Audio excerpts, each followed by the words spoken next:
লম্বা টানা একটা ঘুম দিয়ে বিকেল বিকেল উঠে রেডি হয়ে গেছি সিকিমটা একটু ঘুরে দেখার জন্য। এবারে আমরা আর ৪ চাকা ভাড়া নিইনি। আগে অনেকবার সিকিম এসেছি, কিন্তু ৪ চাকা নিয়ে সঙ্গে ড্রাইভার ছিল, ওনাদের মতো করে আমাদেরকে ঘুরতে হয়েছে। সেই জন্য এবারে আমরা দুজন মিলে ঠিক করেছি আমরা নিজেদের মতো করে ঘুরবো। সেই জন্য স্কুটি ভাড়া নিয়ে নিয়েছি। পার ডে ৮০০ টাকা করে রেন্ট নেয় সিকিমে স্কুটি ভাড়া নিতে। তো ঘুরতে ঘুরতে একটা সুন্দর ক্যাফে পেয়ে গেছি। বাইরে বৃষ্টিও শুরু হয়ে গেছিলো। আমার বর ফিলোজোফার হয়ে গেছে এখানে এসে। আর আমরা থুপ্পা অর্ডার করেছিলাম। থুপ্পাটা ভীষণ টেস্টি, শরীর গরম রাখে ঠান্ডাতে।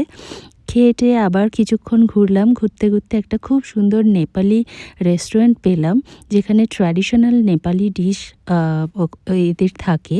তো ট্রাই করতে চলে এলাম। খুব সুন্দর দেওয়ালে পেন্টিংও ছিল, আর এতগুলো চাটনি দিয়েছে ওরা। সবথেকে আমার ভালো লেগেছে, ওরা না কাঁসার থালাতে পুরো সার্ভ করে, এই যে দেখো।